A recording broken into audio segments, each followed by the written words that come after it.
Hi, I'm Roger Norum. And I'm Monique Citron. And why are we repeating this Encore presentation? Well, last week was Thanksgiving, and it's caused the LMC-TV studios to be closed down. It also meant that we could not record an LMC-TV news program. So, just for you news junkies, we're going to have an encore presentation of LMC News. Hope you enjoy it. See you next week.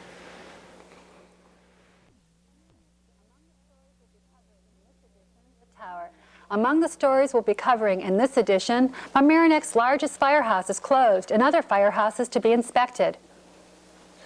A lesson in flag burning the right way, and to be or not to be a school crossing guard for the French school. Coming to Larchmont Mamaroneck Cable TV soon, the Tri-Municipal Board and Council meetings. And finally, the LMC-TV Gala, and this year's winner of the Mary Ann Sullivan Award. These stories and more on Larchmont Mamaroneck Community News. First, Mamaroneck Village's largest firehouse has been closed indefinitely, despite firefighters' concerns for community safety. The problem? A weekend-floored volunteer firehouse. In a 5-0 decision, the village board will pay N. Mansard PC of Queens $10,790 to look for structural problems at the Mamaroneck Hook and Ladder firehouses, but voted against spending $27,000 for further study at Volunteer Firehouse. The vote broke down on political lines, Republicans against Democrats.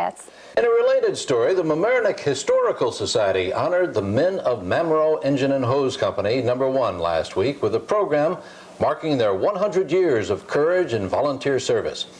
Founded in November of 1890, the company's history is represented by old photographs and artifacts. The proper way to burn a flag. Hank Sarasoli reports. Today we're going to be the first of hopefully many years where we can show the people of America on how to take care of our flag, not so much as the taking care of the cleaning of it or the flying of it, but how to dispose of it properly. We're going to have a flag burning ceremony this morning. And these flags, they've become faded and worn in a tribute to the service that we have all gone through. They've been unserviceable, but they've been unserviceable because of a worthy cause.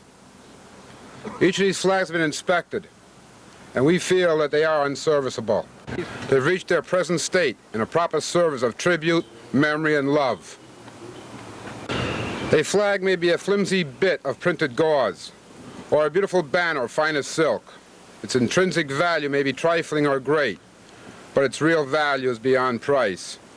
For it is a precious symbol for all that we and our comrades have worked for, lived for, and died for. A free nation of free men, true to the faith of the past, devoted to the ideals and practices of justice, freedom, and democracy. Let these faded flags of our country be retired and destroyed with respect and honorable rights, and their place be taken by bright new flags of the same size and kind. And let no grave of our soldier or sailor, dead by unhonored and unmarked,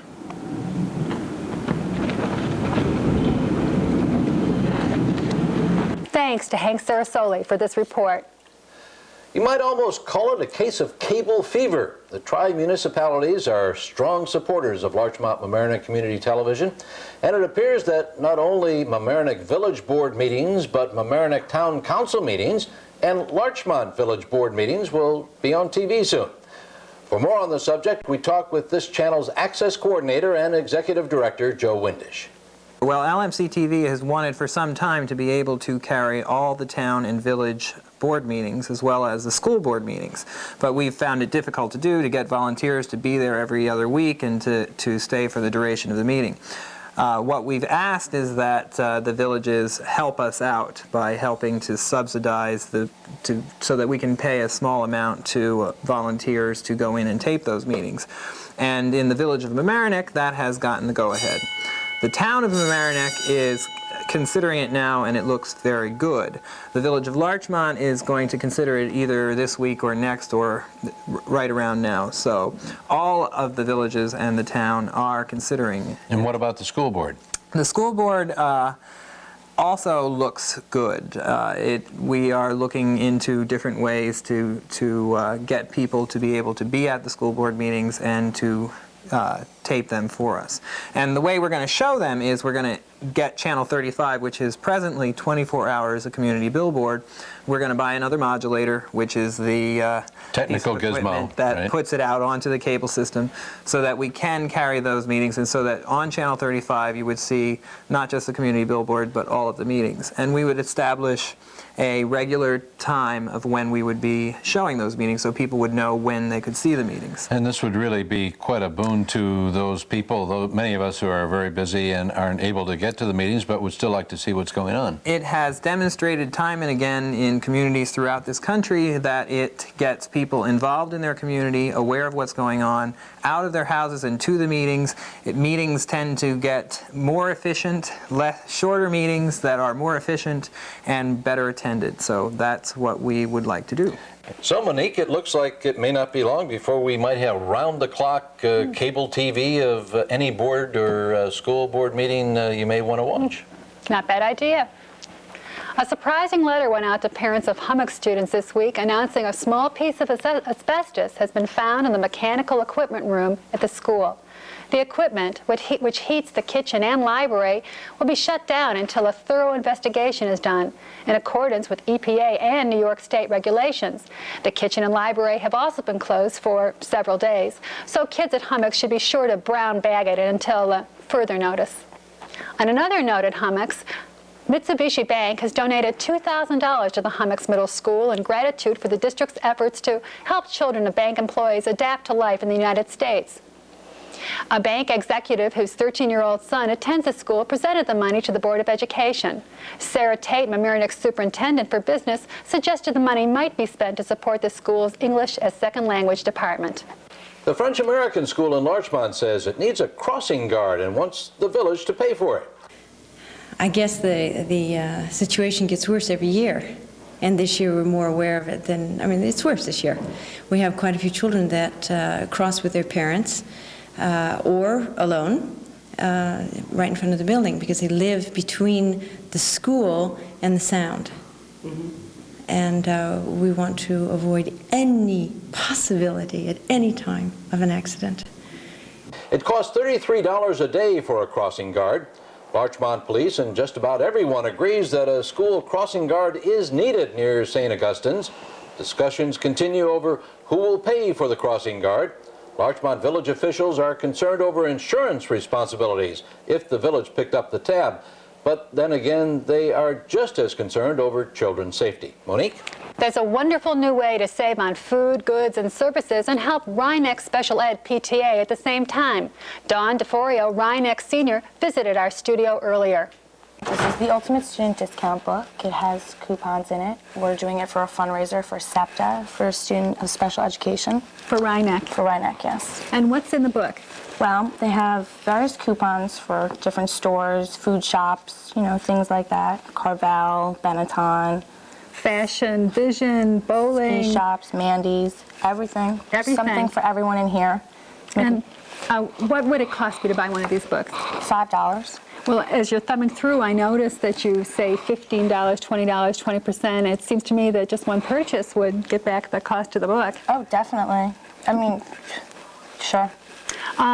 Now, it's easy to get this book, and you were telling me before that you were thinking of it as the ultimate stocking stuffer, and I think that's a good idea. For only $5, you can please everyone on your list. And if you'd like one of these books, you can call Elaine Fetterman at 698-0861 or Marie Wendt at 381-0453 and help a good cause, Rhinex SEPTA program at the same time. Thanks. While you're in a gift-buying mood, Murray Avenue School is having its annual citrus fruit sale. Proceeds go to enrich classroom programs. Boxes of fruit may be ordered by calling the school at 833-3153. This reminder to all boat owners who may still have their boats in Mamaroneck Harbor. In one of the municipal slips, if your boat is not out of the water by the end of this week, the harbor master is going to cut it loose and impound it. And it'll cost you $10 a day for each day your boat is in the harbor master's custody. Your boat should have been out of the water by November 1st. If you have a problem regarding your boat, call the Mamaroneck Harbor Master. Now to Greg Federbush with an update on the sewer plant at Harbor Island. I'm here at the Long Island Sound, and I spoke with Jim Mancusi, the Mamaroneck Village Harbor Master.